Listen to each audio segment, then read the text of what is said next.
being average or being chắc chắn là phát huy được sở trường của mình trong một cái Xin chào tất cả mọi người và chào mừng mọi người đã quay trở lại với podcast Sapiverse. Và hôm nay chúng ta sẽ cùng nhau khám phá một chủ đề mới, đó chính là Career Capital. Today we're going to talk about when skill depreciate, what will we truly last. Never before have young people been required to learn as fast as today. Artificial intelligence can now write, analyze, design, and automate many tasks that were once considered core human competitive advantage. Skills that are highly valued today may become obsolete in just a few years or even in a few months. Today's conversation on Sapiverse centers on the concept of career capital and how young people can build into an era where AI is reshaping the labor market as an unpredictable place. And we are honored today to welcome Ms. Phan Trang, a thoughtful observer of education, labor, and human development in contemporary society. Hello, and thank you so much for participating in our podcast today. Can you please share a bit about yourself? Thank you very much. Thank you for inviting me. My name is Trang, and I graduated from Barnard College in New York in 2023. And I'm currently working at American Study as a consultant. What else should I say about me? If that's it, then that will be totally fine. Thank you so much for participating today. And for the first question, let's talk about recognizing the shift that AI has impacting the career markets of different people. So what is the key components that make you see in artificial intelligence that make you think that, oh my gosh, this is the changing factor for the marketplace right now? I think that the clearest sign that the professional skills maybe become obsolete due to AI is because mastery is no longer a guaranteed form of longevity. For a very long time, we were taught a very linear equation that you study a skill and you become good at that skill, and then you use that skill for decades to come. But now with AI, skills are no longer a long-term anchor, and they are more like temporary tools. One sign that how quickly tasks are one defined as an entire profession, they are now being automated, like basically writing reports, writing code, designing logos, or analyzing data. Everything can be done by AI. And it's not that just AI can do them, but they can do them well enough to really shift the change in perspective. And also job description are changing really fast because roles don't stay stable long enough for skills to mature. And someone might spend years learning a specific software or technical process only to realize that within 2 or 3 years, that skill is no longer central or no longer needed at all. So the sense of security has been replaced by AI. I think that it reflects in how people talk about their work. They used to say stuff like, I am a programmer, or I am an artist, I am a journalist. But now people would say, I work with code, I work with content, I work with data, because they have like a hesitation in them, and people stop attaching their identity to their work. Yeah. So since a lot of positions have been replaced by AI, do you think that a lot of students are feeling very anxious of losing jobs right nowadays? Do you think it's mainly because of their lacking of their skills or lacking of profession sufficient? I think that the anxiety doesn't really come from a lack of skills, but it comes from I think that today young people are more skilled than ever. Everyone has a lot of certificates and they are educated and they don't have a skill problem at all. But they don't have a solid foundation. We thought that if you study hard enough and if you gather enough skill, then stability would naturally follow. But in an AI world, the skills are decaying really quickly, and that logic breaks down. They're missing coherence in their work instead of competence. I think that they're learning many things, but they don't know how those things connect to a larger direction. And their resumes may look impressive, but they may not really truly understand what it means to be doing what is on their resume. And when you don't really know what your skills are for, new technological shifts such as AI can feel like a threat. Yeah, I see where a lot of people are adapting to this artificial intelligence change where it's impacting a lot on our lives. It can be a lot harder to adapt to new skills that AI can offer you. So in the concept of career capital, it's still an unformula phrase to many. So how do you define it and how does it differ from skills, degree, or isolated work experience in your definition? I like to think that career capital is everything that continue to create value for you when specific skills stop being useful. For example, skills are things that you can do.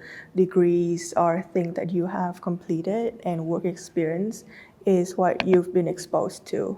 Career capital, on the other hand, is what you've accumulated over time that compounds and travels with you, and it makes you harder to replace. For example, skills answer the question, what can you do right now? But career capital answers a much deeper question, like such as why should someone trust you with this task?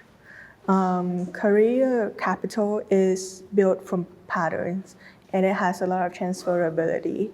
A skill may be only valuable in one context or one tool, but career capital would travel across the context. So when you stack up the usage of career capital, that's when you get something that can anchor you in your work.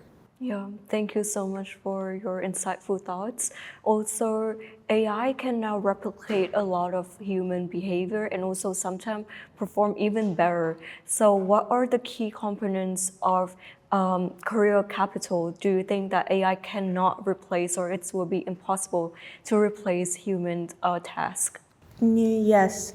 So I think that when we talk about what AI can and cannot replace, I think the mistake people often make is focusing only on capability.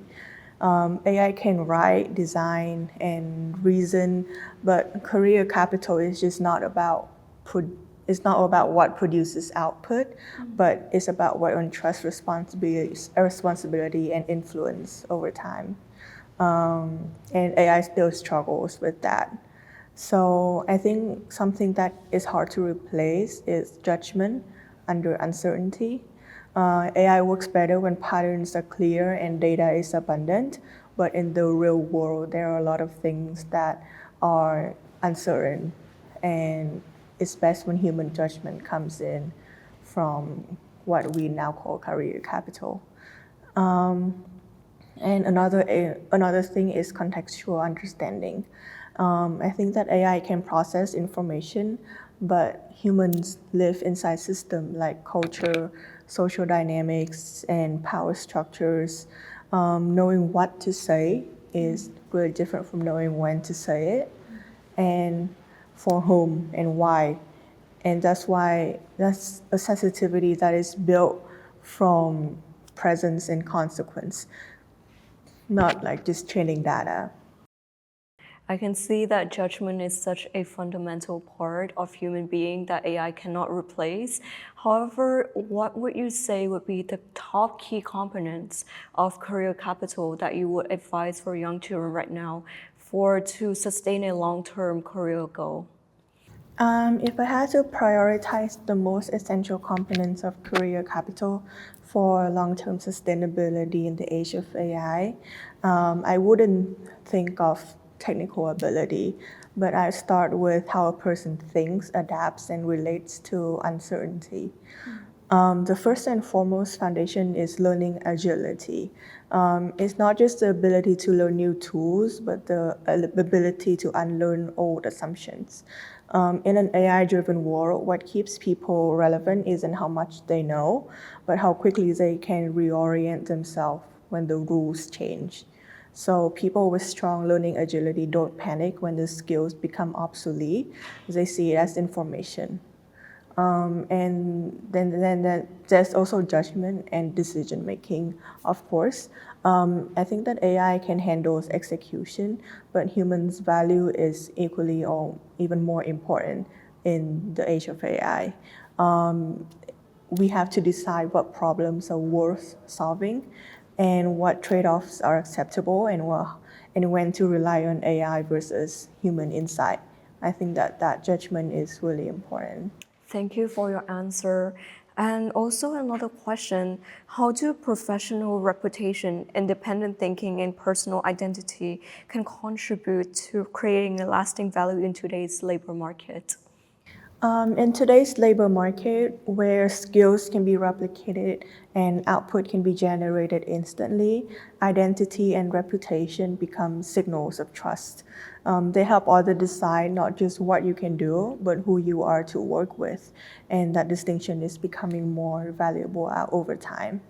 I think that professional reputation is essentially a record of how you show up when it matters.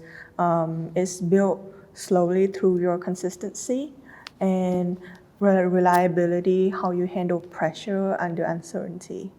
In a world where AI can produce polished results, reputation is what tells people whether those results can be trusted, defended, and improved. And independent thinking plays a critical role as well. As AI become better at generating average or consensus answers, the ability to think originally, to question assumptions, frame problems in a new way, and challenge directions becomes really rare. And independent thinkers don't just accept outputs, they evaluate those outputs. Over time, that discernment shapes their reputation. And people begin to associate you not with competence, but with clarity and courage. And personal identity ties everything together. When you have a clear sense of what you stand for, your values, your boundaries, the kind of problems you choose to engage with, your career stops feeling random. Identity gives you coherence to your decision, and that coherence will build credibility over time. Others can start recognizing patterns in your work, and those patterns become part of your professional narrative. Yeah, I see independent thinking is such also a crucial part in human using AI as a tool to utilize in their learning process. And also a lot of students nowadays are using like short-term mindset and also opportunistic mindset. How can they shift from short-term to longer-term career capital goals? I think the biggest shift young people need to make is stop asking what skill will help me right now, but they have to ask what skill will still matter after this skill stop mattering. That change alone transforms how time and effort are invested. A short-term opportunistic interest will treat skills like currency, something to acquire quickly, spend immediately, and replace when its value drops. That approach makes sense in a fast-changing world, but it also creates fragility. People become reactive, constantly chasing relevance, always slightly behind the next shift. To build career capital, skills need to be treated not as ends, but as inputs into something larger. What needs to change first is intentionality. I think that instead of collecting random skills because they're trending, young people need to ask how each skill contribute to a broader direction. Have each skill contribute to a theme that they are working towards. And we need to shift from the short-term speed, to the depth of application. Because learning a skill superficially is easy since AI can help with that. But what builds career capital is using a skill in real situations when outcomes matter and constraints exist and mistakes have consequences. Another thing is valuing ownership over exposure. Maybe young people chase impressive names, titles, but career capital grows faster when you own problem end to end. Taking responsibility, making decisions, and becoming accountable create signals that last for longer than a line on a resume. Yeah, I see. You should follow a more sustainable long-term career goal rather than chasing hot skills, right? So what are the consequences that you have been observing in young people that are chasing hot skills and like very short-term goals and not having long-term career goal? I think that one of the most common consequences I see is constant motion without progress. Young people are busy all the time. They're learning new jobs. They are jumping into new opportunities. But when you look closely, there's no clear accumulation. Each move resets the counter instead of compounding it. And they are running fast, but not building momentum. I think the biggest consequence is identity erosion. When your direction is dictated by whatever skill is trending, your sense of self become unstable. You start defining yourself by whatever external demand rather than internal clarity. And over time, that creates insecurity. It creates identity erosion because your value always feels conditional. Because if the trend disappears, so does your confidence. I also see a decline in depth and credibility. Chasing hot skills encourages surface level learning, like what I said before. And people know little about many things, but not enough for anything to be trusted with real responsibility.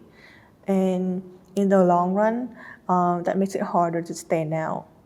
I think that trying to stay relevant can make someone interchangeable because they can be easily swapped out with someone else with just as much knowledge. There's also decision fatigue and burnout. Constantly monitoring the market, asking what's next is really exhausting. And young people feel pressure to pivot repeatedly, even when they haven't fully absorbed what they've already learned. And I think that's why it creates an anxiety that why they are always late and never early to a trend. Yeah, I see. You should build a foundational skill where you cannot be replaced by any other person or any other artificial intelligence in the job market. So the job market nowadays are very competitive, where a lot of students are trying to get a job, like at least. But however, there can be a lot of career choices and career options. What do you think that students should be the first step that students should look for while choosing a career? I think the very first step is to slow down and reclaim authorship of their choices. When young people feel overwhelmed by options, it's usually because they're trying to optimize too early and choosing what looks safest, most prestigious, or most future-proof. But career capital doesn't start with the optimization, it starts with orientation. Before asking which path is best, the more important question is what kind of problems do I want to learn how to handle? So the first step is not really choosing a major for a job, it's building self-clarity. You have to understand how you think, what energizes you, what kinds of challenges that you want to be challenged with. The clarity doesn't come from introspection. It comes from a lot of small experiments, like trying things long enough to feel the responsibility and consequences of it. Career capital begins when a young person commits to one direction long enough to learn from it. And you can pivot later, but you can't really compound if you don't stay in that place. So my advice is to pick something that feels meaningful enough to take seriously, stay with it long enough to build judgment, and treat every experience as data, not as a verdict of your future. Yeah, so career capital is such a crucial part in the student's life. What do you think, for example, teachers, schools, and also mentor should learn, and also what skills should they advise their students to obtain long-term career capital goals? I think that schools and mentors should shift from asking what can we teach them to asking what kind of person that we want to help them become. Education systems are very good at transferring information, but career capital is built through context, responsibility, and refraction. And schools can help by designing learning experiments where students don't just submit work, but own their outcome. Projects with ambiguity and long-term assignments, real-world constraints, spaces where judgment matters more than correctness. Teachers and mentors also play a critical role in helping students name what they're accumulating. Many young people are building career capital without realizing it.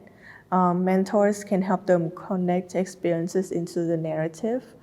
So like, for example, this is how you think, this is how you lead, this is what you're being known for. And another key role is protecting depth of learning. In a world obsessed with speed and credentials, education can model patience, showing students that mastery of a subject, trust, and reputation can take time. They can reward consistency, curiosity, integrity, and not just performance. Yeah, I see. It's such a fundamental part to have a good mentor and also a good school education background to prepare the students before getting into their career life. So let's say that career capital is a social asset. What would you say that society to rethink the way we evaluate labor value and professional success in this AI growing era? If we truly see career capital as a social asset, then society needs to stop equating value with speed, visibility, and output alone. In the age of AI, output is cheap, but what's rare is trust, continuity, and responsibility. The ability to hold complexity without breaking systems or people. And so our definition of success needs to aim from who produced the most to who sustained the most. That means valuing roles that stabilize institutions, mentor others, and preserve ethical standards, even if their work isn't flashy or easily measurable. It means recognizing careers and just as individual achievements, but as long-term contributions to collective resilience. And we also need to rethink the prestige. Success shouldn't only belong to those who constantly reinvent themselves or chase exponential growth. And there's deep value in people who compound quietly and who become reliable reference points in time of need. Yeah, I see. Well, thank you so much, Ms. Chang, for your profound insight today and how students can remain grounded in the age of AI. So before we end the podcast today, do you have any final things to share to our audience? I think that career capital is becoming a lot more important as we navigate our AI-driven world. And I think that to stay focused and to trust your instincts, to know what you want to do is the advice that I want to give young people. Well, thank you so much for being here today. Thank you very much for listening to our podcast, Sapiverse, today, and we will see you on the next episode. Thank you.